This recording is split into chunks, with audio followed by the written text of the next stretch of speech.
Good afternoon, everyone. I want to thank everyone for joining us today on the exciting topic of challenges with rehiring your staff. I am Michael Napolitano. I'm a partner at the accounting and consulting firm of Sitch & Cooperman. We have offices up and down the East Coast, along as the West Coast. And we've been living this new normal with PPP, working with business owners on getting through the process of PPP, and now phase 3, the challenges of rehiring. So I'm happy to have with me Linda Harvey. She is with Greenberg, Dauber, Epstein, and Tucker, and Anthony Ranone from Brock Eichler, two experts in the field of employment who are here to answer some questions, guide business owners through the new normal. We're going to talk about employment issues. We're also going to discuss the challenges of COVID-19, what that means to business owners. So we're going to cover a range of topics. The last 3 months have been challenging. Things are happening beyond the control of business owners with business closings. Then we had to deal with PPP. Step 1 is how do I do it? Step 2 is when am I getting the money? And now step 3 is managing the weekly changes that are occurring. We've been dealing a lot with the employee side because there are certain criteria you have to meet for forgiveness, which has presented a new problem with employees. And a lot of that is due to the unintended consequences, which is a lot of what happens with the government, and that is the unemployment benefits, how good they are, and many of our clients and business owners are struggling getting those employees back. So we're going to touch on a range of topics. As you'll see, there is a box to ask questions. So I encourage any participants with questions, please ask them. I'm going to try to weave those in during the presentation. Some of them I may wait until the end. But in the meantime, we're going to roll right into this. And I'm going to start with Linda and Anthony. One of the big questions we're getting is related to bringing employees back. And for 2 reasons. A, it's just getting them back into whether it's the office, the restaurant, or whatever the business is. And the reality that many employers are having difficulties getting their employees back because of the unemployment benefits. And many business owners have become very knowledgeable on PPP and the impact of not bringing people back. So Anthony, you can let us know the impact of employees refusing to come back to work. What can employers do to encourage their employees to come back, and what can they do if they don't come back? Sure. Thank you, Michael. So in the unlikely event you have employees who are refusing to come back because they're making more on unemployment, and insert sarcasm here because it's been a big problem, because you all know that once they adopted the new laws, it gave the employees not only their max state unemployment benefit, but an extra $600 on top of it a week. And for a lot of people, they're making $1,300 a week for not working. So if I could take a minute or two, unemployment land long before COVID was very clear. If an employee refuses to return to work after being on a furlough or temporarily laid off, or even having been offered a new job, prior to COVID, if they refused to come back to work, that would be a disqualifying event. They would no longer be eligible for unemployment. Now, the way you would notify unemployment was you notified the state unemployment office in the case of a furlough that, hey, we sent a return to work notice to these people and they didn't return, and then the DLO would have to eventually get to disqualifying them from benefits. Nothing changed about that with COVID. In fact, now you've seen in the forgiveness applications, one of the requirements for employers to avoid getting dinged for employees that refuse to return is that you notify unemployment within 30 days of their refusal to return to work. So how do you encourage employees to come back to work? Well, in the first instance, hopefully when you put people out on their temporary layoff, you did notify them in the written notice of a temporary layoff that there was an expected return to work date. That can change. Typically, the notice would give a date just to give the employees some idea, but ultimately those dates have been changed and moved, and that's okay. So what we do now is we send out a similar notice. It's a return to work notice. And that notice is going to spell out, number one, your return to work date is X day, whatever it is. Number two, that they are expected to return to work that day. Number three, that they will be returning to work at their same position, at the same rate of pay, and the same hours. Okay, and if it's different, we'll talk about that. And then number four, and you ask how to encourage people, you notify them that generally failure to return to work in response to the notice will render them ineligible for any unemployment benefits, including the additional federal benefit of $600 a week. You make clear in that notice that they should be notifying unemployment of the return to work notice, and that you, the employer, will be providing a copy of the return to work notice to the unemployment division in New Jersey. That is our way of telling them, listen, you're not going to be able to just sit at home and collect. In the notice, we like to provide an email address, so we make clear not text message, not carrier pigeon, not phone calls, but that there is an email address that they are to reply to within X days of the return to work notice, indicating whether they intend to return or not. That is probably the most important document you'll be having to give out over this immediate time period, because that document is going to be your proof of the offer of return to work, because under the PPP now, you have to have that if they don't come back and you have a lesser FTE count come now December 31. It was June 30th, but now it'll be December 31. So far, I don't know about Linda, maybe you want to weigh in too here, but what I've seen, I've gotten a lot of clients saying, Anthony, we sent the notice and we're getting a lot of, I can't come in. I don't have childcare. I have to care for a sick family member. What you do in the first instance, you pick your return to work date for everyone, whether you're staggering it amongst groups or different employee types, but you're picking your date. And then when you get the response, it's either A, can't wait, I'll see you then, wonderful news. B, I really want to come back, but I might have a problem with the schedule I've been working.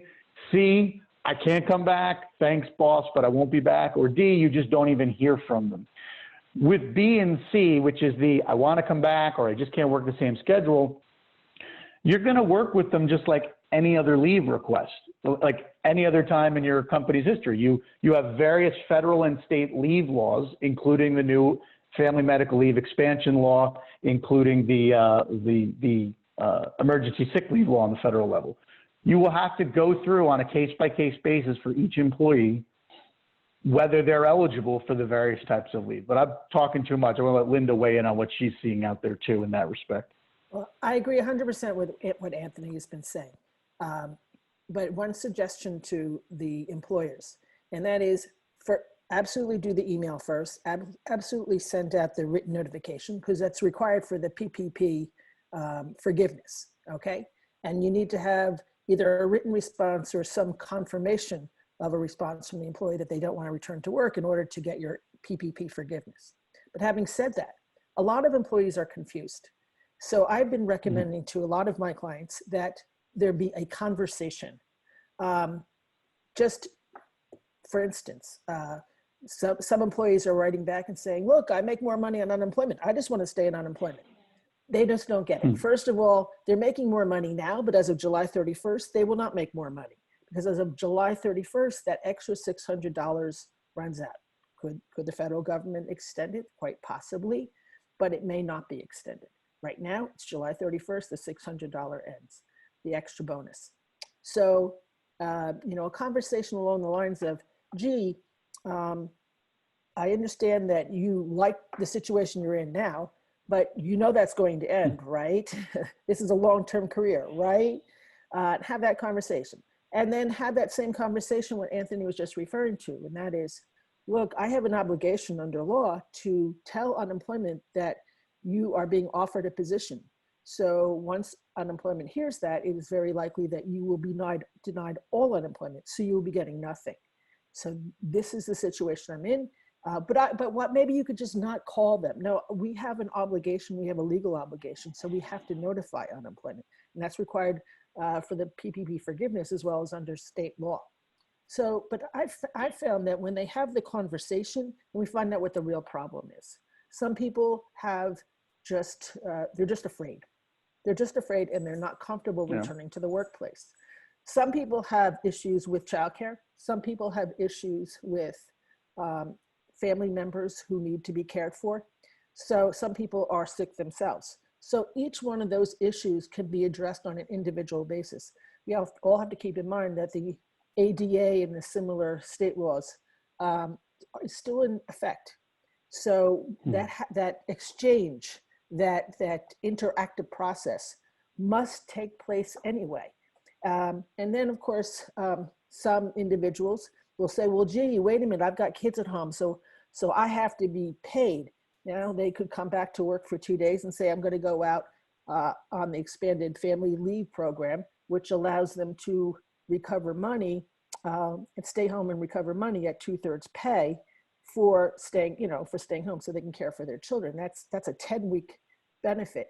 However, it's not that much money. It's a limitation of $200 a day. And it's only for 10 weeks.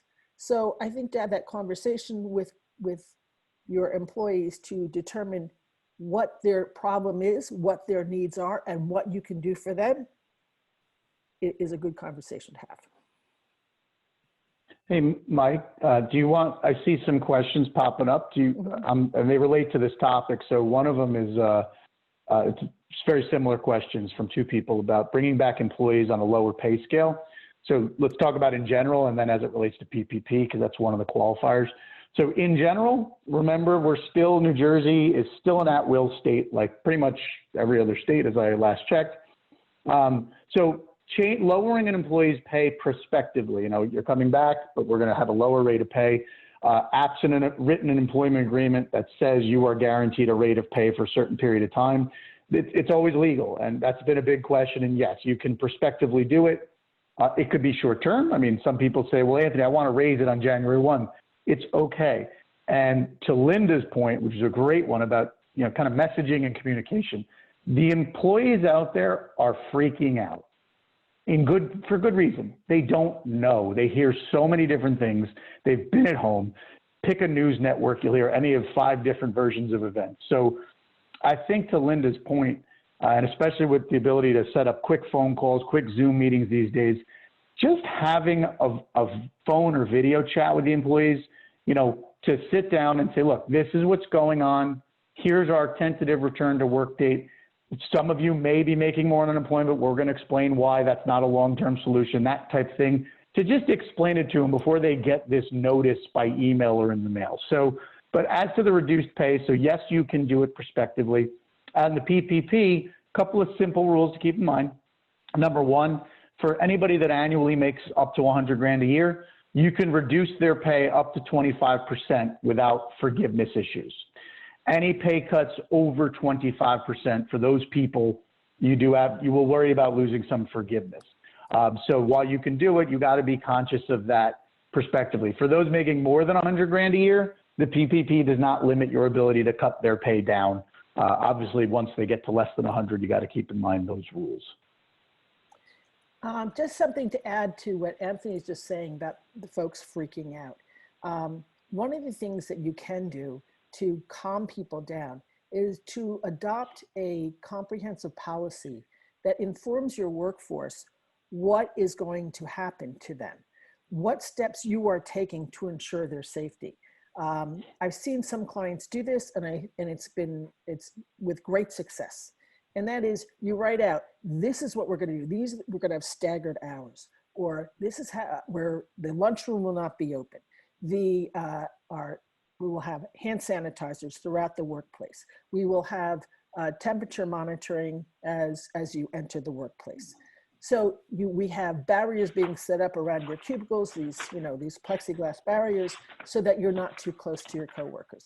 We are going to have different shifts. These are all ideas, but they may work for some companies, not for other companies.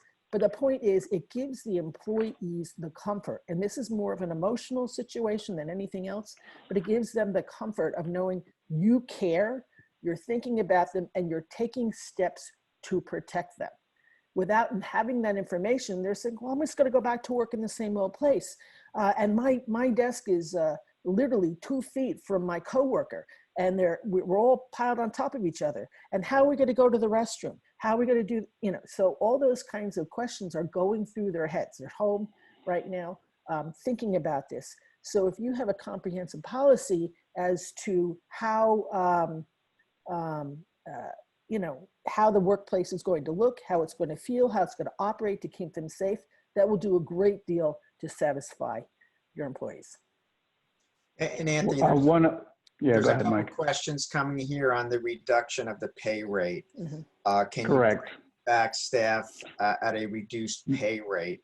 I think the answer is you can bring back staff at any pay rate, but it's you're concerned about PPP. It's the 25. That's got that 25%. Yeah. So that again, start in the world of the general, and then always now in this environment, it's, well, what about the PPP, right? So in general, yes, you can reduce pay to whatever amount you want, subject to minimum wage rules. And just remember, if you have salaried people, you remember the new salary level basis. I think it's like 36 grand now. I forget what they upped it to, but you got to be aware of that. So for your salaried employees, you'll have to remember to make sure you're still meeting the minimum salary basis to qualify for the overtime exemption, because as some of you may know, when you don't meet that minimum salary threshold and you haven't been keeping track of the hours and making people work 50 hours a week, you get hit with a big overtime class action, and they aren't pretty, and they're generally not insurable either. So one of the first question we actually got was offering it. The question was, can an employer offer a job that is significantly different from the individual's prior position and use the employee's declination to deny unemployment benefits in the case? What I can tell you is the regulations for unemployment, which existed long before this, have a rule that says, look, if the change of job is, they'll use the term material, take a doctor and make him a janitor, no disrespect to the janitors, that would actually be good cause for him to quit his job. So it will depend on what you're talking about in terms of the different job, but there's no hard and fast rule. You can assert it, whether the unemployment office says, no, that was too much of a change in his normal work life, that he was entitled to quit his job and qualify for unemployment. And that would go for salary as well. You decrease someone's salary by Correct. 80%. That's true. It's not the same employment situation. So they may be going on unemployment anyway.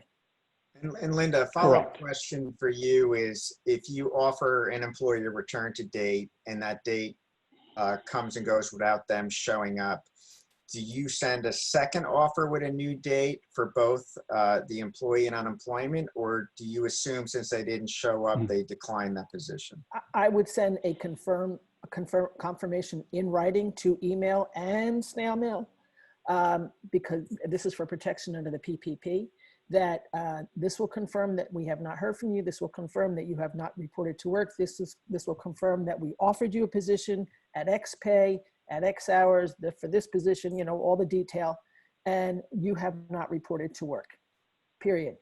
So I would send that out, and I wouldn't continue offering unless you really like that person and you don't think that they got your email, or you think there was a problem.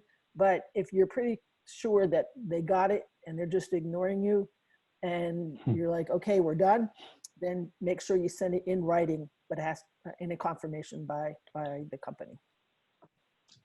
And an additional question with reducing compensation, we've received plenty of questions. If you're doing a reduction company-wide, you're reducing 80% compensation versus you're individually reducing compensation for certain employees. Are there anything employers should be aware of for either situation? Well, in all reductions in force, okay, I always suggest that you plan it out, you put it on a spreadsheet, you take a look at it, and you show your counsel. Okay, I'm sure Anthony would agree with that as well. The reason why is there can be biases that are built into it. There can be, oftentimes with reductions in force, It comes from the management level on down, or assistant management level, and then it gets triggered up, and certain people are recommended, and you have to look carefully at it. Gee, are most of your people over the age of 50? I use that number just because that's just a buzz topic. Yes, the Age Discrimination Employment Act uses 40 as a trigger, but to me, if you have a lot of people in their 50s and their 60s getting significant reductions in pay, or changes in hours, or changes in responsibilities, that's a red flag. If the people that are being selected are individuals who went out on family leave in the past year, that's a red flag, et cetera, et cetera. You know, if they're individuals or more minorities as opposed to, you know, white males, more women. So you always have to take a look at any reduction in force to make sure that it's fair and it doesn't have any unintended biases in there. Now, if you're doing it across the board, isn't that easy? Okay, it's easier. But a 20% reduction in pay means something different to someone who makes, just keep this in mind, $300,000 a year versus somebody who makes $35,000 a year. So you just have to make sure that those biases don't creep in there, because nothing about COVID has done away with the laws against discrimination, the laws against retaliation, federal or state. I agree with everything she just said. We agree with one another. Mike, you want? Yeah, no, you want to do, there's a question, it's a commission-based question. Yes. And again, it's okay if this steers towards PPP in some respects. I know there was changes on Friday, which of course Linda and I spent all weekend reading, and so I don't think anybody minds. But the PPP has always accounted for commissions. They were included in your loan amount when you did your last 12 months of payroll.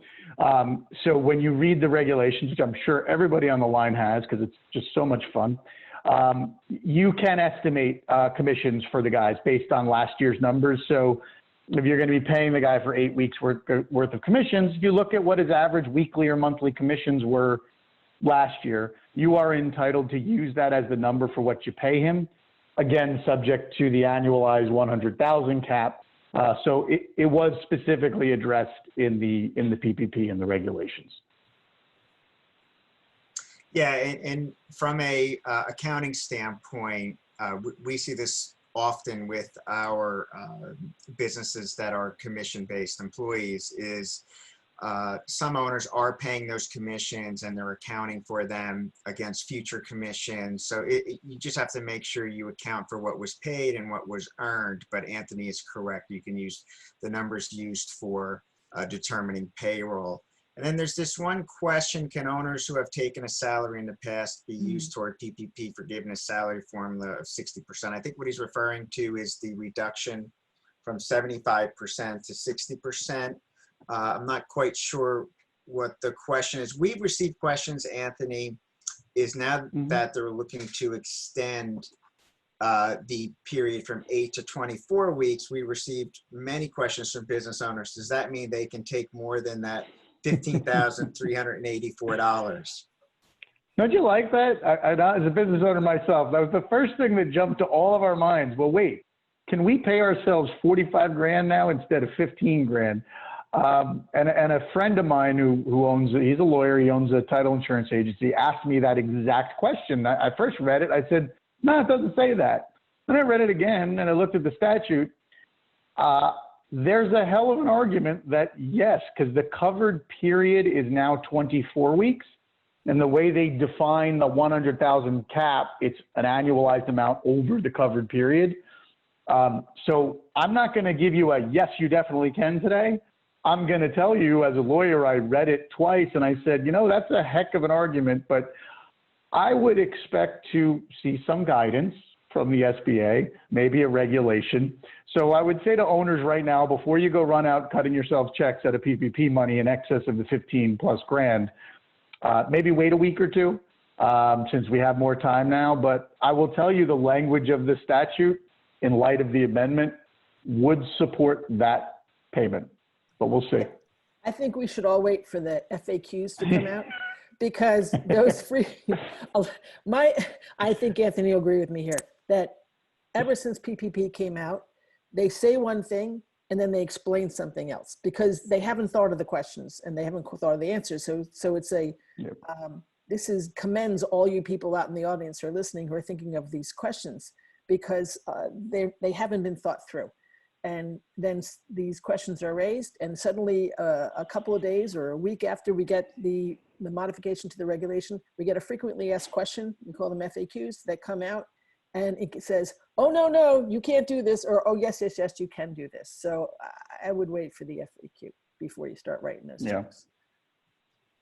That's good. I think I have had standing advice at every seminar I give. I go, there are 4 people that I will authorize you to listen to as to tell me I'm wrong. Those are the president, the head of the Senate, the head of the House, or Steve Mnuchin. If it comes from one of those 4 people, I'll listen. Everybody else, I really don't care what their opinion is because it means nothing. Agreed.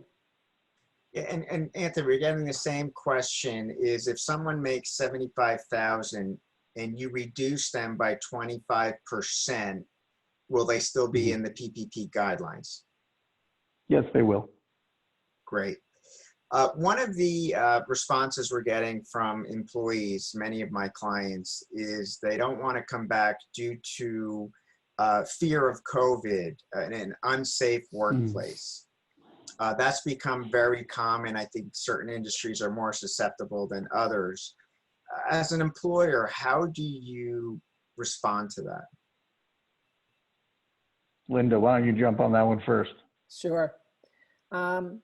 First, as I said before, I would adopt a clear policy as to how the workplace will be set up, how it will look, and what the new requirements are. The employee has to be reassured that they're not going to put themselves in harm's way. So let's take an office situation, for instance. Okay, you have office, you have manufacturing, you have entertainment, all different kinds of industries. But let's say an office, a typical office situation. Making sure there are spaces in between desks, putting up plexiglass barriers, making sure you empty the lunchroom out and saying no one will be using the lunchroom. Because if you keep those tables and chairs in the lunchroom, guarantee that someone's going to sit down there. Requiring face masks in the workplace. Having hand sanitizers stations set up. Having temperature taken as people enter. It's perfectly allowed. The EEOC has put their blessing on the temperature thing. Having staggered shifts. I've suggested to some folks, to some businesses, depends on how every business is different, so it really has to be fact specific, but having one group of workers come in week 1, one group of workers come in week 2, and then you rotate. So you've mathematically reduced the risk of getting COVID. You're never going to be able to say you won't get COVID at the workplace. That's impossible. It's impossible to say you're going to get the flu at the workplace or some other communicable disease. But what you can do is limit the risk by taking the appropriate steps. And there's really literally 50 of them that you can take. And to tell your employees what they are without communication, without telling them what kind of steps you're going to put in place, they're just going to be wondering and they're going to be scared. You put a lot of effort into training these employees, so you want to keep them. And to do that, to keep them, you need to give them some comfort and have policies that you are going to enforce. And make sure they are enforceable policies, because if you have some people coming, oh, well, I don't believe this COVID nonsense, whatever, and they take their masks off and they come close to people, they violate the 6-foot social distancing rules, you have to enforce that and say, no, this is not allowed. This is our workplace. We get to set the rules. Because otherwise the other employees are going to be concerned. And that includes management, by the way. Hey, Mike, are we allowed to have a little fun today during this seminar?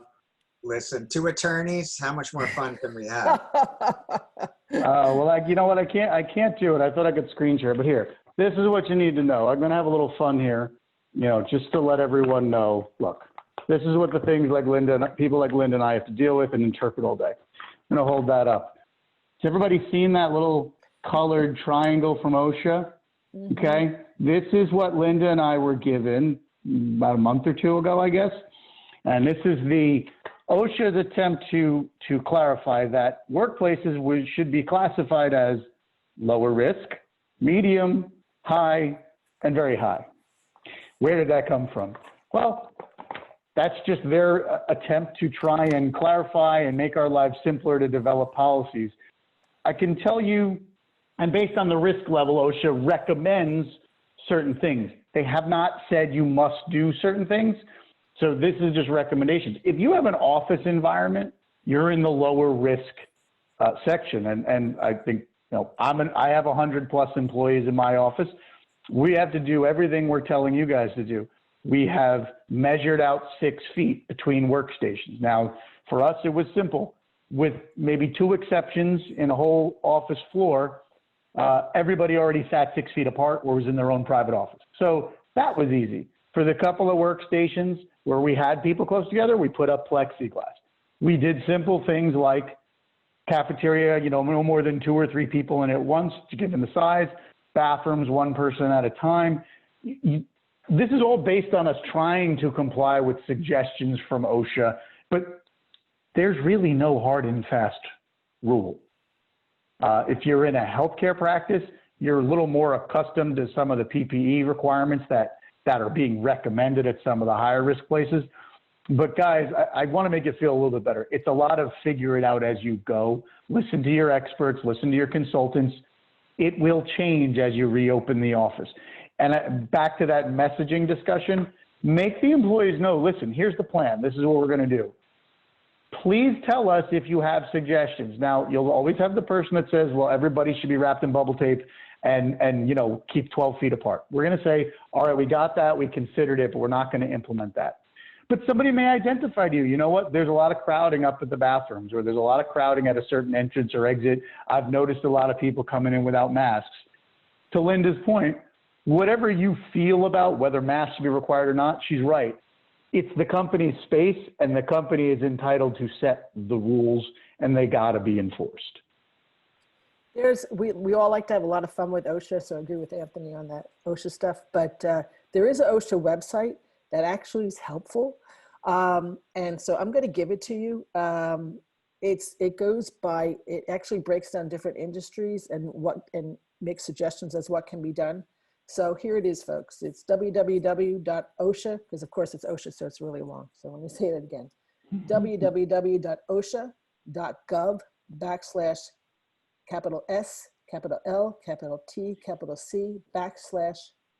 L, T, C, /COVID-1919 /controlprevention.html. So there you go. I can say it one more time. Mike, if you can put it up, that would be great. I don't know if you can, but www.osha.gov/SLTC /COVID-19 /controlprevention.html. There's other information that's offered on the CDC websites and whatnot, but this one is one of the better ones, I think, because some of this information is spread all over the place and it's hard to get it in one spot. But it actually talks about generalized suggestions for the workplace, and it also breaks it down by industries, like as dentistry, construction, healthcare, in-home repair services, et cetera, et cetera, et cetera. So you might find that to be a helpful resource. Great, thank you. We're going to get into the COVID environment in a little while, so we're just going to go over some additional employee issues. One of the dynamics is letting go, terminating employees as they're working from home. Again, when you get into terminating employees via email, by telephone, what is your best guidance in doing that? I'll take that one. Go ahead, Linda. No, go for it, Linda. It's okay. My recommendation is that there first be a personal conversation, unless you're talking about 700 at one time or something like that, but that there be a personal conversation followed up by in writing. The personal conversation is, should always be 2 people, same rule as any other termination. I always like to have 2 people on the call. But I think it's a little better when you do it in a personal level first and then followed up by an email. And on that, just the conversation. Conversation is actually a poor term because it's not really a conversation. It's a meeting to inform them in person out of courtesy what is happening. And that is your employment is being ended effective X day. You'll be receiving, we'll get to this next, if appropriate, a severance package or release document. But it is not a conversation as to the why, generally speaking. It's to inform them. And as Linda said, unless it's a mass layoff, it's pretty common to tell the person in person or at least by video or phone these days. So, they at least feel somewhat respected, although being terminated at the same time. And yes, you would follow it up. At the very least, you got to provide them the Department of Labor. It's called a Form BC-10, B as in boy, C as in Charlie. You can Google that. That's a form that advises them how to apply for unemployment. It doesn't say they're eligible. It doesn't say they're not eligible. It's just a legal requirement that the employee in New Jersey be given that form when they're notified of their separation of employment. Great. And I think, Linda, you addressed this earlier. I just wanted to follow up when bringing employees back, and I've had plenty of examples where maybe only 30–40% of the workforce is coming back.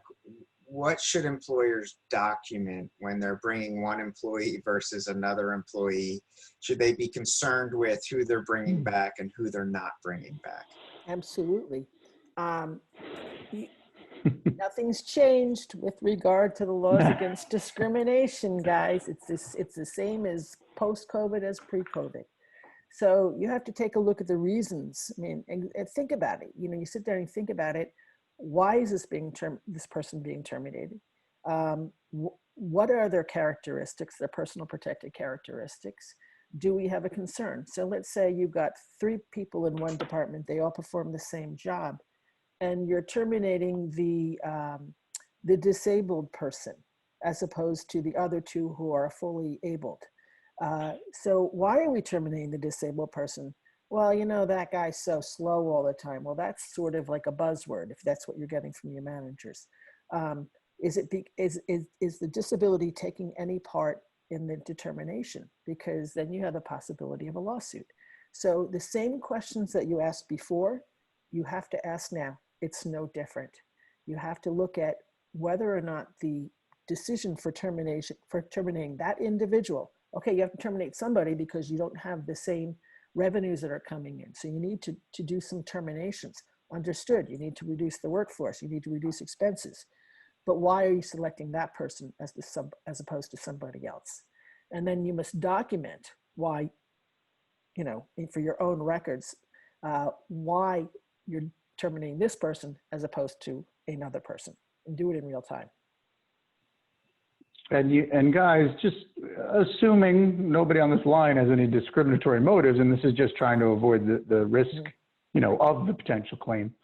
One thing in the PPP, a lot of people didn't realize is you can use it for severance also. And I've had employees say, look, they're open, they're an essential business, maybe a restaurant with a lot of takeout. And they've said, look, I don't need these people back. I like this person, but frankly, they were never a good manager. I'd like to give them a soft landing. And Mike had a mutual client. We had this exact situation. And once the client found out, I can use PPP money to give him a month or 2 of severance. And the manager was actually relieved. He was like, oh, great. And so we were able to do that. So a lot of times if you're looking to lay people off, guys, in this environment, you'd be surprised. There's probably some volunteers, and you are able to the extent you have some PPP money in excess, which many of you do, that is usable for a severance package, even for a few weeks or a few months of pay.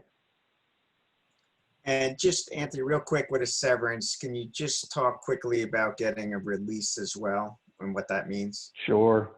The general rule for a labor and employment attorney is if you give an employee going out the door something they are not otherwise entitled to, you get a release. That's something you may know as a severance document or the letter that says your employment is terminated effective X day. And regardless of what you decide now, that's happening. But if you sign this document, and don't sign it on the spot, take your 21 days to look at it, that if you sign it and return it and you don't revoke it after 7 days, that they're going to get something. Could be a week of pay, could be a month of pay, could be a promise to cover their COBRA premium for a period of time. It could be any number of things. You absolutely want to get that document. I think I've only had one client ever who says, Anthony, I'm only giving them 2 weeks pay as severance. I don't want to set off red flags in their head. Other than that, every client I've ever had has jumped on this, and virtually every time I've gotten the agreement signed. And what it does is if the employee goes out later and sues you, I have a nice quick motion to dismiss to say, Judge, they released all their claims. They quit or they resigned. We had paid them all their time they were owed, and we paid them an extra week of pay, an extra month of pay. Judges can do whatever the heck they want, but I'm yet to have a judge not enforce a severance agreement in those circumstances. So you'll definitely want to do that as your regular practice. So we have I'm sorry, say, and it gives you 2 years peace of mind. So 2 years is the statute of limitations. When you give someone a release and you know that this is done and taken care of, you don't have to worry for 2 years that they might bring an action against you. And Mike, let me add, there was a question kind of in the sideboard about, does everything we're discussing apply to New York also? For the most part, New Jersey and New York are very, very similar. There's a few nuances, like New York would have a 3-year statute of limitation, not 2, but I mean, I don't know about Linda, I practice in both places, so I can tell you the laws are similar in many respects. So, you know, generally, yes.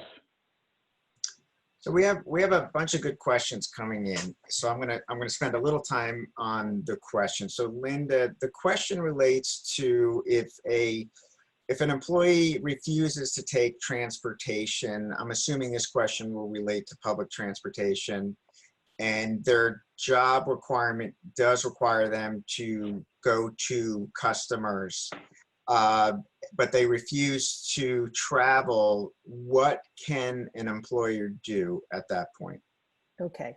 Well, it depends on what kind of transportation you're talking about. With respect to flights now, pretty much most of the states are saying and the recommendations by every governmental entities to limit flight travel, okay, as much as possible.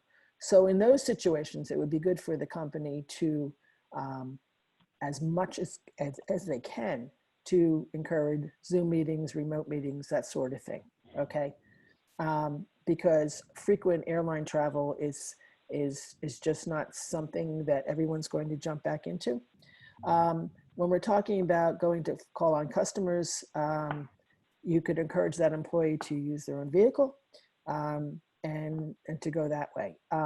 One of the biggest problems in the tri-state region is public transportation. It's the subway, it's the bus, it's the PATH train, it's the New Jersey Transit, whatever it is. All of those places have been hotbeds for COVID. That's true. We can't say it's not true. It is true. And none of them are back up to, up to full access anyway right now. So if we're talking about those kinds of, that kind of transport, public transportation, it may be that you can offer a benefit or something else to encourage use of your own private vehicle. And yes, your business has to continue, but you just have to think about what are the risks and what are the fears. Now, keeping in mind too that, excuse me, if an employee does get sick, that person can bring it back to the rest of your employment staff. So your work staff, I should say. So you really want to limit the amount of exposure that any of the employees have in any event. Yeah, I think this question, Anthony, it's a property manager, and most likely part of their job duty is to go to a site to handle issues with tenants. And again, in that situation, that's his job description, and they're refusing to do it. What do you do at that point? You got to make your decision as the employer. I mean, the job is the job. You can offer them this, standard protections and reassure them, but ultimately if they're refusing to do the job and it's legal to do the job, which in that instance you gave, it is, I mean, the properties have to operate, then he's either got to resign or he's being separated. It's that simple. He may be, if he has his own condition, he might be eligible for some sort of job protected leave, but perfectly healthy, able-bodied man or woman who's a property manager and that's their job and they're refusing to go to the sites because of fears, whether you think that's a good or bad thing, you are entitled as the employer to require them to do the job or move on. That's plain and simple. And also keeping in mind that it is incumbent upon the employee under the ADA, if they want some specific accommodation because of some particular vulnerable situation they have, not just a generalized fear, but a real illness or something else, they have to ask the employer for a reasonable accommodation. They have to ask for something like that, not just, I'm not going, I'm not doing my job. Yeah, you know what, Mike, and really the participants, I hope you've all invested in your HR department previously. If you didn't before COVID, you're going to start now because, I don't know, Linda, I usually count off about 20 plus laws that have to be sought through in situations like that, she's right. The ADA and the LAD on disability, they got to ask you. But the federal FMLA does require you, if you have noticed that it qualifies, you may have to affirmatively offer them some leave. And if you don't have a well-trained HR staff and make available to them labor counsel when they deem necessary, you're going to get in a lot of trouble in this environment. There's just no way around it. I couldn't agree more. And here's another question that's become common. This is from a healthcare office. And it's requests from employees to work at home, even though the company never had a work from home policy. And in a lot of cases, it's a decision to make by the employer, but I know a lot of healthcare offices rather have their people in the office. It's more efficient. So what do you do when employees are making that request? And let's just say part of the request is they're not feeling safe in the healthcare office and they want to work from home. What obligation do employers have to adjust? It goes back to that interactive process. And I think the first part is ask the employee, why do you want to work from home? And I like to tell them to send you an email. Why would you like to work from home? Because that initial communication as to the why is going to guide everything else we tell them and we tell you guys you can do as an employer. If they say, I want to work from home because my kid's school and camp is closed and I have no childcare, and you're not a healthcare employer, guess what? The Linda and Anthony's of the world are going to say, well, employer, we got to work with them and because you have these federal laws you got to deal with now. The person just says, look, I'm super freaked out about COVID.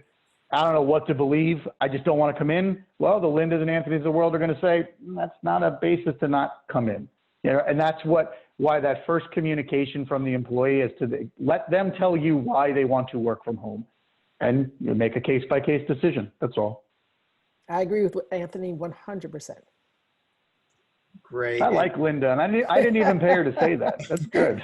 Two attorneys that agree. This is great. I know, it's so unusual. Here's a question. I've actually had two clients with this. Is an employee's on maternity leave. They were planning on coming back. Due to COVID, they're deciding not to come back. So the question is, do we direct them to the Family Leave Act? Go for it, Linda.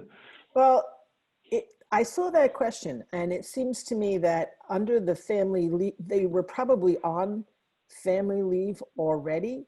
No.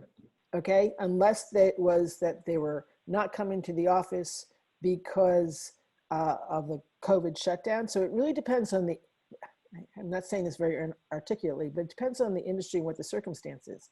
So for instance, let's say this is an office staff person and everyone was sent home and everybody else was working remotely, but this person had a child and then did not work because she was on family leave. So she's used her family leave and she's entitled up to X amount of weeks for family leave, right?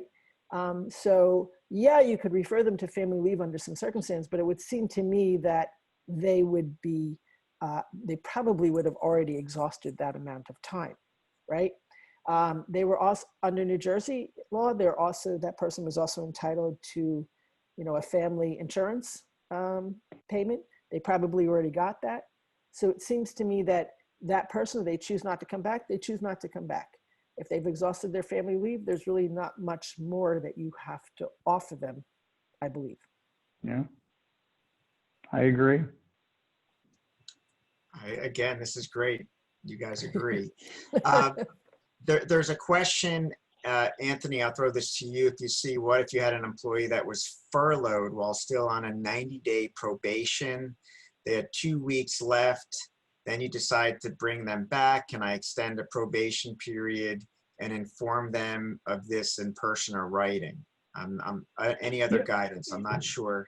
Yeah, I actually have clients with that exact situation. So yeah, you can absolutely extend a probationary period, things like that. Just remember, if you're an ACA subject employer where, you have the obligation to offer coverage to people after 90 days of employment, that doesn't extend those periods.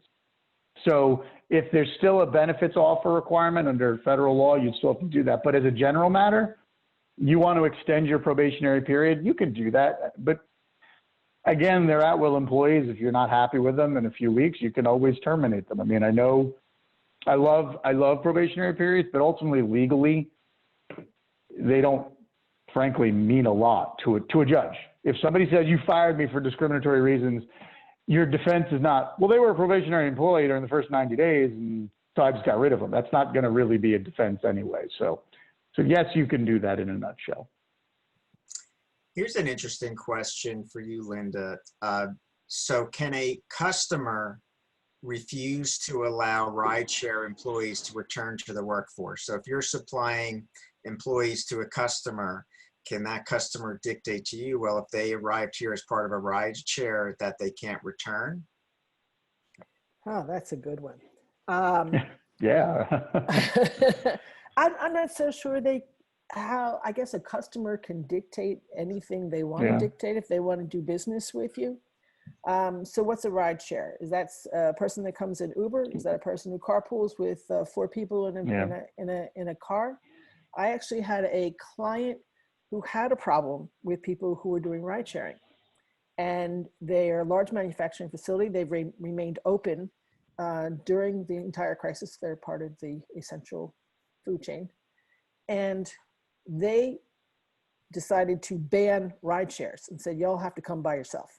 Okay. These are mostly, hourly workers. And they said, so we did that because they were all sitting in the car, all squashed in the car together, not wearing masks. And then of course, what the employees figured out was they can get the guy who's driving would just drop them off 2 blocks down at the 7-Eleven. And then they would all walk to work 2 blocks. And the director of operations is standing out with his arms crossed in the parking lot, seeing what was going on. It's very, very hard to control because ride sharing, they identified, was a cause of a COVID outbreak. So it is a significant issue. Customers can do anything they want. If the customer imposes that rule, then it may be incumbent upon you and your salespeople to say, to tell your salespeople, yeah, this is what our customer wants. So this is how we're going to have to change things. And this is how you're going to have to go call upon a customer. Yeah, I agree. Yeah, there's a question related to public transportation in the city. And I guess as an employer, if you are in the city, and again, employees are not comfortable getting on public transportation or getting in an elevator, I'm assuming that's what the question relates to. Well, these days with I think it's the same concept. Yeah. Mm-hmm. And in these days with elevators, most of the landlords are imposing new rules. So what I've seen from landlords is there's no more than 2 people to an elevator, that they have a person who's going to push the elevator button for you. It's kind of like the old time elevator operators. There's going to be monitoring where you have to get online for an elevator and you have to stand 6 feet apart. So there are new rules. I think we're going to see this popping up all over the city and any other, large office building, where there's new rules about how you get on an elevator. So I think they've kind of worked that out. It may be difficult and it may make people impatient, but they've kind of worked that out. the harder question is the subway and the trains. It's going to be difficult. And it may be that the transit operators are going to have to come up with more subways and more trains so that people can sit farther apart. You're not squashed in, you're not on top of one another. But that is probably what they're going to have to do. And each individual must keep in mind that they should wear a mask and have that hand sanitizer with them at all times. Great. And there's a follow-up, Anthony, on the severance conversation. Can you offer voluntary severance selectively? That's good. So you tell a lawyer, can I do something selectively? That's a buzzword. That's what I would say is yes, except when you can't. And when you can is, look, what's the plan? When you say I want to offer to some people selectively, before you're even there, you want to identify, look, what is the purpose of this particular layoff? Is it an across the board, attempt to cut costs and, we're just fat in every department, so we just want to start getting rid of people? In that case, then you say, look, every department, we're looking to lose 2 people in the department. If anyone wants to volunteer, here's the severance package, that will be given. That's one way to do it. That's legal, legitimate, great. When you start saying, you know what, I only like that person in that department and I'd like to just offer it to them, I'm not saying you can't. I'm saying you better darn well talk to your labor counsel before you make that decision as to who is selectively being selected for that process. So yes, except when you can't is the short answer. Agreed. Great. And so there's my quick question there. Someone asked about, just a quickie, the bonus pay for PPP money. Yes. Yes, that was a recent reg. You can, hard work pay, bonus pay for, people that have done great throughout this whole period. Yes, you can absolutely use PPP money for it, subject again to that 100,000 annualized cap. Well, there's a lot of questions on COVID, so we'll transition. And stick with it.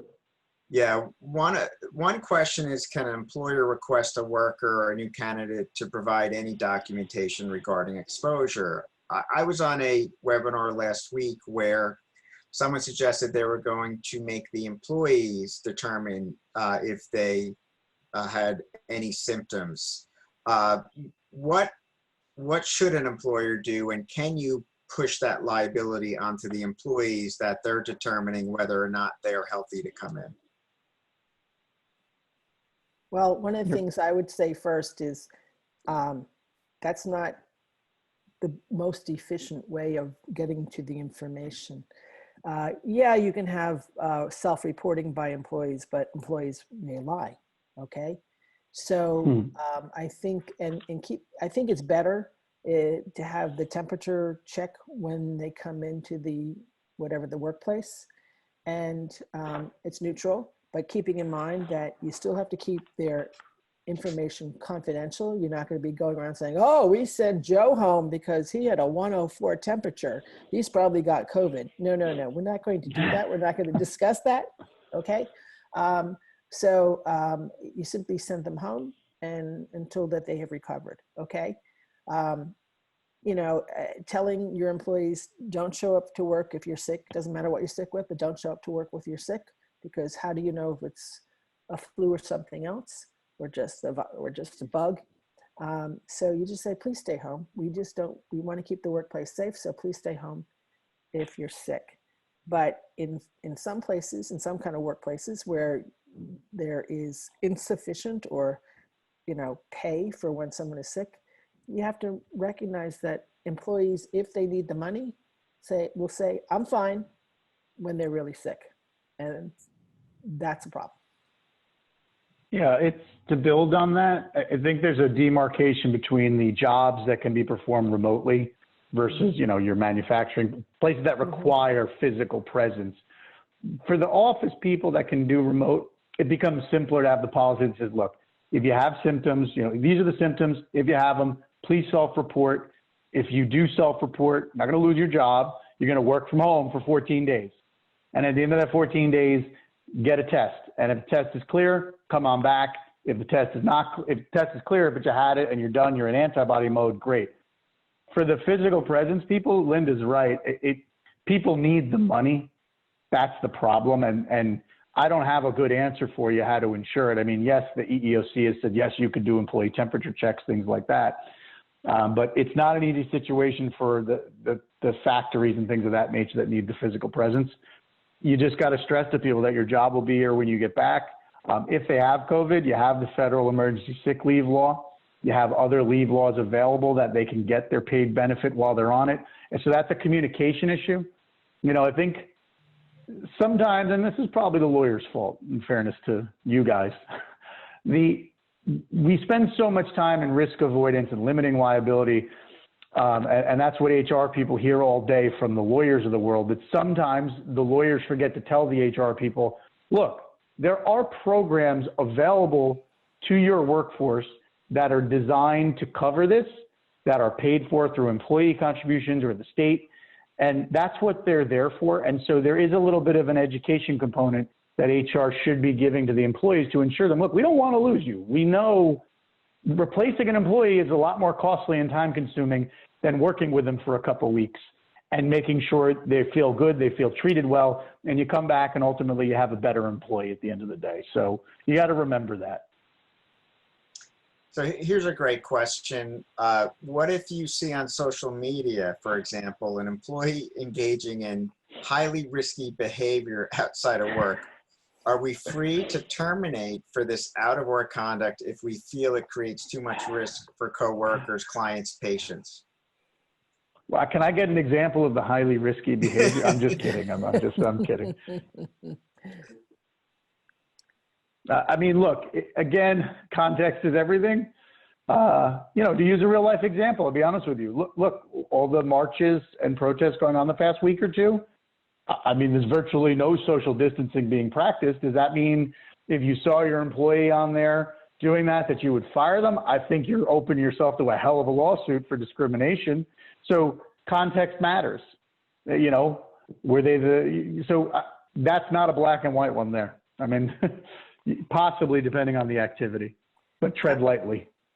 I agree with Anthony on that. It really depends, and what you think is highly risky is maybe different from what somebody else thinks that is. So it may be worth a conversation at that time. I'm a big person that emphasizes big communication. So I would think that you'd have a conversation with this person and say, look, this is what I'm saying here. Tell me about it and tell me why you think this is safe and why you think this is not harmful to your coworkers, and have that conversation. Now, speaking of liability, what liability do employers have, if any, if employees and or customers or clients, they transmit COVID-19 within the organization or one of their employees to a customer or client? Are there concerns for employers? So always concerns. Could be a employee contracts COVID in the course of their normal workday. Could be a workers' comp claim. Could not be a workers' comp claim. So, for example, if you have a healthcare operation, that's the easy example. If an employee contracts COVID because of working there, then that's going to be covered by workers' comp. So there's no ability for the employee to sue you, but there's certainly the potential that they'll be covered by workers' comp. But you take a law firm. If my employees contract COVID because I didn't take any steps whatsoever to protect them, I don't know that workers' comp's going to cover that, and you might very well be exposed to a claim. It's again a very gray area as to what's going to happen. That's why there's a lot of talk about further protections for employers to insulate them from liability for employees who get it. Because the other problem is, how can the employee prove they got it from work or from being around your customer or work? I mean, you essentially would have to have an employee who for the last few months has isolated themselves completely, has had no contact with anybody in the outside world. So without a shadow of a doubt, the only contact they have had is with your people, and now they have COVID. I don't think that exists. Yeah, I mean, everyone goes to the supermarket or to the pharmacy or even goes and gets gas. Yeah. You don't know how the person's got it. But here's a question that I've been wondering about, and I don't know the answer. I don't think anybody knows the answer. It's a gray area. So let's say an employer is very negligent. Think one of these poultry manufacturers or something, but very negligent and has not taken any steps to protect the employee in the workplace. Even if the employee is able to collect on workers' comp, what's the exposure if 4 other members of his or her family get sick? What is the liability there? We know back in the days of the toxic tort eras, asbestos, et cetera, that employee family members were able to sue. So the question is, what is your own behavior? I think one of the things you want to take a look at is, are you being negligent and are you providing risk? Because if you are being negligent and you are providing risk, that raises your risk level to exposure to liability. But those questions have not been answered yet. The courts have not ruled on these yet.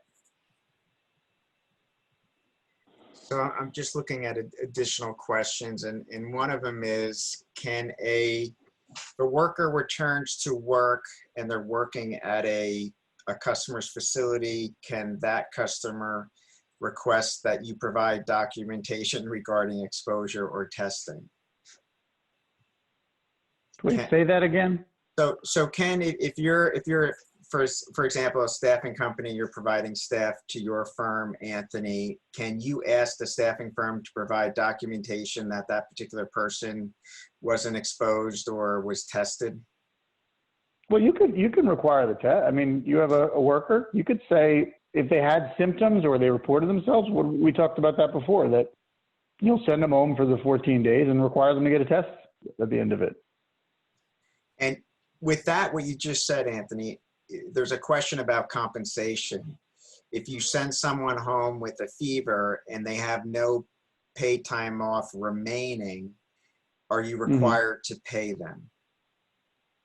Hourly rate employee, technically no. Salaried, you finish for the day the pay, and then if they're out and they have no more PTO in the bank to use, you could not pay them during that also. But again, if it's COVID related, there may be the federal laws that get triggered that would require you to pay. So case by case scenario, we'll decide that one. Yeah, under the FFCRA, you could get up to, the employee could get up to 10 days worth of pay, 2 weeks. But keep in mind that the employer has to front that money, but they get it back in a tax credit. So it really doesn't cost the employer anything.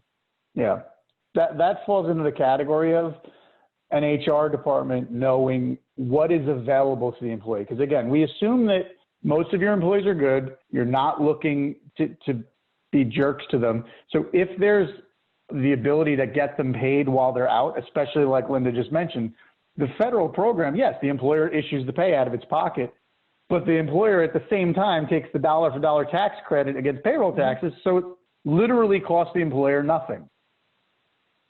And the employee gets 2 weeks of pay. So yeah, and it's a happy, the employee then hopefully is saying, wow, what a great employer. Like they really took care of me. And yeah, I do believe it's more likely than not that down the road, people you've been reasonable with and have treated well and have made sure they got the benefits that they're entitled to tend to not file claims. Not always, but tend to not file claims. But you put the guy out for 2 weeks unpaid, and he really struggles for that couple week period because he needed to pay. Guess what? A year or two from now, when you have to lay him off for other reasons, that's the perfect type of candidate who's going to say, you guys have mistreating me for years. They put me out last year and didn't pay me, and now they're laying me off. Let me go find that lawyer. Here, 1-800-LAWYER. Google employment discrimination, and 15 lawyers will pop up. That's typically what happens. Mm-hmm. Now, and I don't know if this is more of an Osha question, one of the many questions we're getting from our clients is, what do we have to provide employees? If you have a requirement to wear masks, is the assumption is as the employer, you have to provide those? Yes.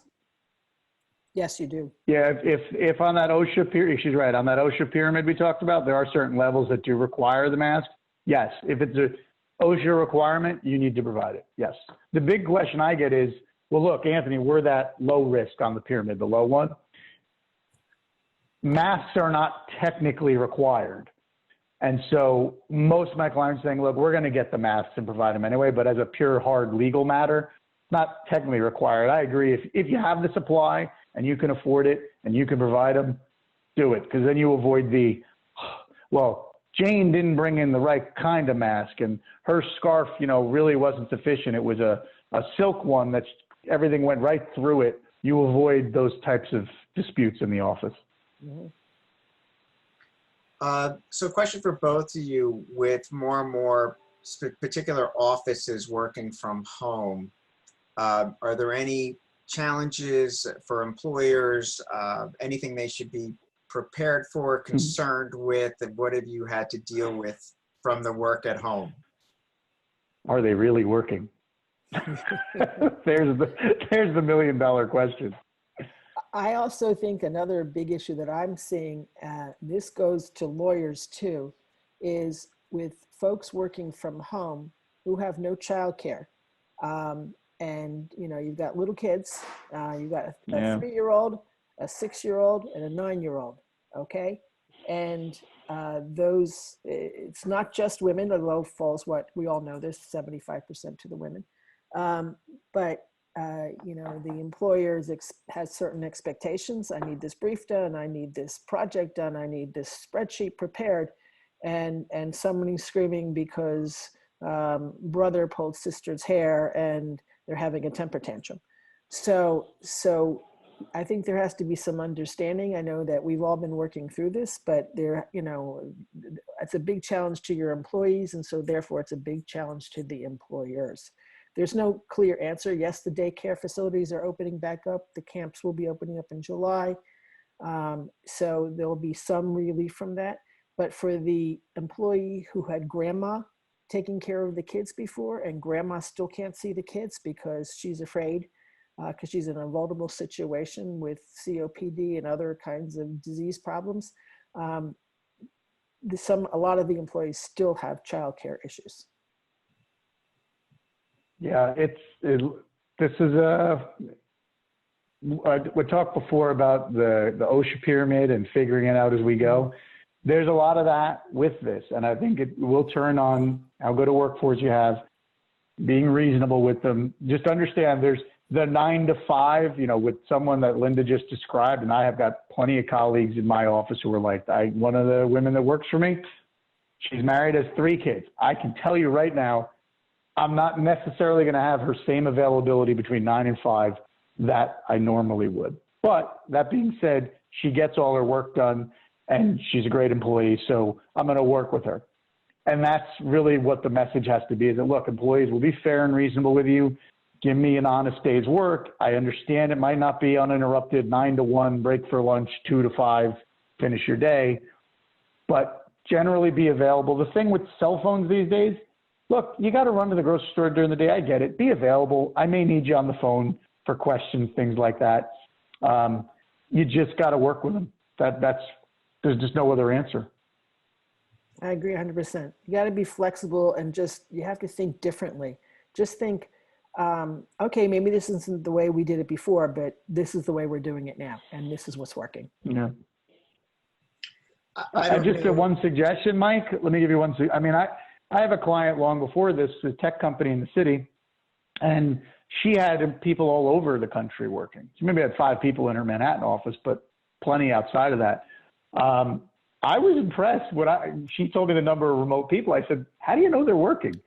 And she showed me, much like you have Zoom these days, where you have 9, they were required to have their computer video camera on. So when they were sitting in front of their computer during work, she could literally see them there. Now, who knows? They could have been playing Tetris. But the reality is that was their workstation, and it was no different to her than them sitting in the cubicle there. She could see them. So, if you're a distrustful person, then there's always that option. And I can also say this. I have a client who has always worked virtually. They're a computer tech company, and they write, programs and provide certain types of programming, things that I don't even understand, but they've never had an office ever. Their people work all across the country, and they've always worked remotely. And I've asked them this question before COVID: how do you know people are working? Well, we know when they're productive. If they're not producing results, if they're not producing things and not answering questions, they're not, customers are unhappy with them, then they're not producing. And that's a poor employee. For the most part, their employees are very good. and they are producing, and they feel it's a matter of trust. But it's also you have to take a close look at what are they doing and what are they performing, and how are they responding to customer inquiries. This question came in, and again, I'll see if either one of you have a response, but if employees are working in an environment with open cubicles, half partitions, 6 feet or more separation, do they still need to keep masks on? So I guess the question is, will OSHA dictate what offices should do, or do you as the owner make your decision on how your office is going to manage COVID? Just keep in mind, it's not just OSHA, it's also state law. So Governor Murphy, for instance, in New Jersey, has issued specific guidelines. It's all of that. If you meet all the guidelines, okay, you've done what you have to do, but you have to think creatively. So for instance, if you have a bunch of cubicles, they're all, they're 6 feet apart and all that, like said, what about if there's an aisle next to you? If a person walks by on the aisle, are they going to be 6 feet apart? So it's not just, oh, this is where the cubicles are, but are they, have you taken into account that people will be walking up and down the aisle to go to a restroom, to see someone in our office, or what have you? All right, great. Regarding the employee manual, is there anything employers should be doing to adjust to this new COVID world? Well, you should have added by now the provisions on the federal emergency sick leave and the family medical leave expansion, which is, for those that have less than 50 employees, that understanding now that there is a portion of the FMLA that they're subject to for this year was a big deal, because the over 50 employers said, okay, I know the FMLA, there's a few extra categories now. But for those that had less than 50, it's been a rude awakening to them to what employees are entitled to. So those two should have been added in. Beyond that, if you do have an OSHA manual, depending on your type of business, if you're a healthcare provider, take a surgical center, you already have OSHA manuals. So again, you should just be modifying them to comply with what's going on. But for the most part, your handbook, I don't know, Linda, what else do you think they should be throwing in there right now?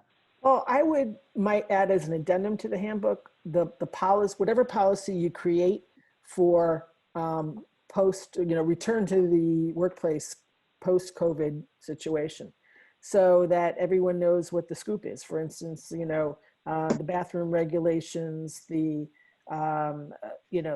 lunchroom situation. What are your rules regarding lunchroom? What are your rules regarding meetings? How many people can be in a meeting? All that stuff. It's a policy you should probably write up. Probably doesn't have to be just a couple of pages. It doesn't have to be necessarily a permanent part of your manual, but it's probably a policy that you want to give to all of your employees and have as an addendum. Great. Anthony, there's some questions on PPP and full-time equivalents. I don't know if we want to get into the weeds on this. If someone is sent home for that week, will they not be considered a full-time equivalent? The measurement period. I'm not sure if you saw those, if you wanted to dive into that. Let me just look at them. Hold on. So the question was, if there's a holiday or a day off, does that affect that week's full-time equivalent because they're working less than 40 hours? If you're sending people home because they're sick. Remember this, for your FTE count, you have a fundamental choice. The easy part is those who work 40 or more hours a week regularly, that's a 1. That's 1 FTE. Then you have to make your decision on everybody else. You could just count everybody else as a 0.5. You could do that, make your administrative life simple. Or you can, for each employee, add up their hours, for the week, and it's a percentage of 40. So if somebody normally works 30 hours a week, if you do it the way I'm describing now, they would count as a 0.75, so 3/4 of an FTE. If they work 20 hours a week, they count as a 0.5. If they work, it's so on and so forth. that takes a little more math, and depending on the size of your workforce, it may or may not be workable and doable. So, the people that go, the one holiday, things like that, if they're being paid for the holiday, presumably you're counting that towards their FTE week. So that's how you handle that. I haven't seen a lot of frustration to date on the FTE counting, because I think they did make it a pretty simple, straightforward system, which is not usually their forte. If you all remember the FTE calculation for the ACA from 2010, that was still is the source of much counting controversy. But this is a pretty straightforward system. Great. Just going through the questions.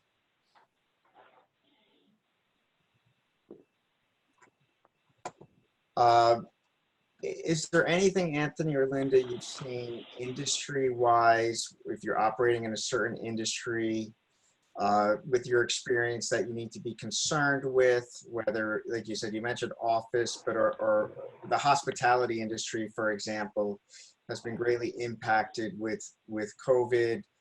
I think we're waiting for the state to issue some of their guidelines, but is there any advice or guidance you have to those restaurant owners that are really, in the middle of this with their employees and customers coming in, anything they should do differently or be concerned with? Well, go ahead, Linda, you go first. Sure. Okay, let's say with respect to restaurants. So in New Jersey, the dining in-house is not available yet, but it's going to happen soon. Probably going to have the outdoor dining first. You've got to maintain that 6 feet apart. You've got to support, first of all, let me say this. The restaurant owner or manager has to train the employees. They're not used to this. They're not used to, for instance, the waitresses and waiters are going to have to trot outside. They're going to have to go all the way from the kitchen outside. They go trot back in. They're going to have to deal with customers that refuse to wear the masks. They're going to have to deal with customers who are not observing, the 6 foot separations. So you got to train these individuals. You need to have hand sanitizers available. I would put them on every table, for instance. Why not, right? Put one on every single table so it's available to customers. They've got to understand what the disinfectant requirements are. So you have to have particularized staff who are dedicated to disinfecting as each person leaves. This is a big challenge to the restaurant industry in particular, because their margins are so small that this is an extra expense. But at the same time, I suspect they are the first ones who are going to be visited by regulators. So, local health inspectors. So they're going to have to get it right if they want to continue to operate. And I think that Osha website I gave you before has some recommendations on there. And we're getting close to the end, but Anthony, I want to ask you this question because I've received this from many business owners in regards to the PPP loan. It looks like they're extending it to 24 weeks, but the question was, if you're bringing people back because you're using the PPP money, and let's assume after the 8 weeks where we currently are, you've used the money and now you want to let go those employees, should they be concerned? What has been your thought on that after you use the PPP funds for employees? Business isn't there, you're not recovering as quickly. Do you think that would look bad in the eyes of the SBA? Any thoughts on that? Well, the original form of the statute dealt with undoing layoffs that happened between February 15 and April 26. It didn't actually have to do with layoffs that after you've used your PPP money and business hasn't recovered, things like that, that you just couldn't do anything about it. So that was permissible then. And with the amendments they put out Friday, you will, if in the situation of the company that just, restaurants, perfect example. I just don't have the business I had. I tried my best to keep them all. I did have to lay them off all before December 31 of this year. You'll have some documentation requirement about your level of business activity comparable year over year. But yes, we can protect you from getting dinged on forgiveness for having to lay people off even after you spend the PPP money. Yeah. That's going to happen. To be blunt, it is going to happen. Great. Well, we're almost towards the end. I don't know if anyone had any additional questions from the audience, so feel free to ask, and I'll just ask each of you, Anthony and Linda, for any closing comments, last piece of advice before we leave everyone. Ladies first. Well, I wish everyone good luck. I think that keeping in mind the important business recommendations that we've always honored, and that is having good communication with your employees, having good written policies, setting forth what your expectations are, and using a lot of common sense will help everyone going forward. But at the same time, there are a lot of resources out there. So they are being provided by the CDC, by Osha, in the executive orders from the various governors. So I'd say pay close attention to them, and I think we'll move forward and we'll get past all this. I agree with what Linda said. I'm an optimist inherently. Mike knows that. I will always find the positive in a situation. And I can even do that here, as frustrating as the world is right now. And we, threw on top of COVID, social events that have been going on in our country recently. I want you to picture having to try and get through this COVID pandemic without the technology we have now. We have the means and technology to get through it. We've all been doing great at it. We will get through this. So hang in there, guys. It's going to pass. We'll get there. So thank you, everyone, for your time. Great. Anthony, Linda, thank you for your expertise and guidance. And if anyone has follow-up questions or information's on the screen, I want to thank everyone for taking time out of their busy schedule. I hope you all felt this was informative and useful. And again, I appreciate you taking time out of your day. Thank you. Thank you very much. Thanks, Mike. Thank you for hosting, thanks, Mike. Linda. Take care. Bye-bye. Take care, everyone. Bye-bye.